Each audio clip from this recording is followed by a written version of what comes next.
Ladies and gentlemen, 2019 South Dakota Hall of Fame inductee, Helen Duhamel, speaking on her behalf, her granddaughter, Helen Duhamel.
Hello, everyone. I am Helen Duhamel Duffy. I'm Helen's granddaughter. My parents named me Helen with an E on the end. That is Helen. I was clearly named after my grandmother, but she insisted and told me that no one was ever named after her. Tells you just a little bit about my grandmother. Helen was all business all the time. She wasn't soft, sweet grandma who made cookies. Well, I have no doubt that she loved me. She was hard driving, direct, and never said anything just to be nice or to be politically correct. I followed her in the family broadcasting business, reporting and anchoring for nearly 35 years. And through the years, I've been called Helen a number of times. I used my maiden name, and I've created just a bit of controversy in Western South Dakota about who is being inducted in the South Dakota Hall of Fame. Helen Seidel Duhamel died almost 30 years ago. It's no wonder that so few people know her story anymore. Let me give you the Reader's Digest version. At the height of the Great Depression and economic instability in the 1930s, the Duhamel family turned to Helen to turn around the family business that could not make its mortgage payments. Helen took control of the finances and wrote off $500,000 in credits.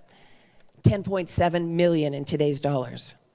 She abolished customer credit, sublet the departments to the managers, and transformed the first floor of the Duhamel building into the street front rentals that you see today. She took $10 weekly out of the cash register, and everything else went to the bank. After pulling the Duhamel Trading Post from the brink of bankruptcy, Helen immediately recognized the power of advertising. She was the only person in Rapid City to step forward to keep local ownership when the radio station was failing financially. Helen then moved to bring TV to Western South Dakota. She added more stations, built transmission towers, microwave lines, and later satellite receivers to receive programming. These were technological feats. Helen had no roadmap. She installed what is believed to be the largest privately owned microwave system in the country at the time. She later built a cable system.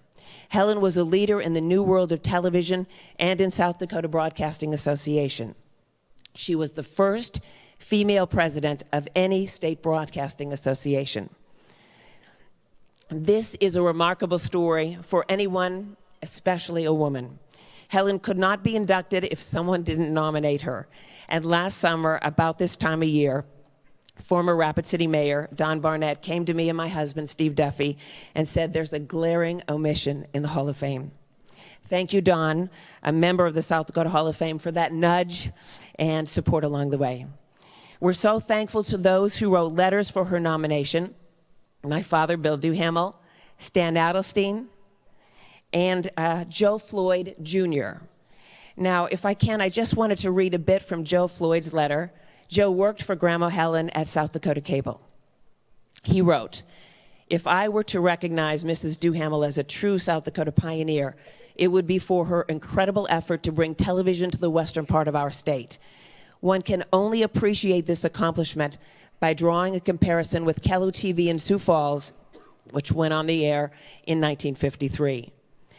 He writes, "My father and his partners risked a great deal to bring television to the Sioux Falls market, which already had some television sets due to a signal from Sioux City.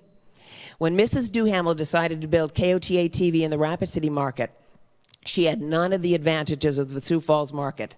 The $1 million construction costs were the same. Rapid City had less than half the population of Sioux Falls. KOTA could not reach its surrounding communities due to the Black Hills. This would take a second transmitter on Terry Peak, no small feat, and another $750,000 to build. The Rapid City market had no television sets because there was no nearby operating television station. This did not stop Mrs. Duhamel. She took an almost unbelievable financial risk to bring television to western South Dakota in 1955, and she made it work." He writes, "To the best of my knowledge, she started the first small market television station in the United States. In the 1950s, this was an almost unbelievable accomplishment, and she deserves our recognition in the South Dakota Hall of Fame. Looking back, this would have been an extraordinary feat by anyone, but it was done by a woman who was raising a family at the same time.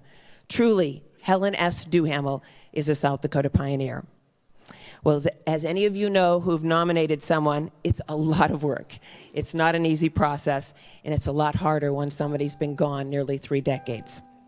But my husband and I thought it was a worthwhile project. We're so glad that the board agreed on the significance of her contribution to the state of South Dakota. My cousin Peter Heffron came, Uncle Pete and Aunt Lois from Michigan came out, and if you would have asked Grandma Helen how she did it, she would have simply said, "It took guts."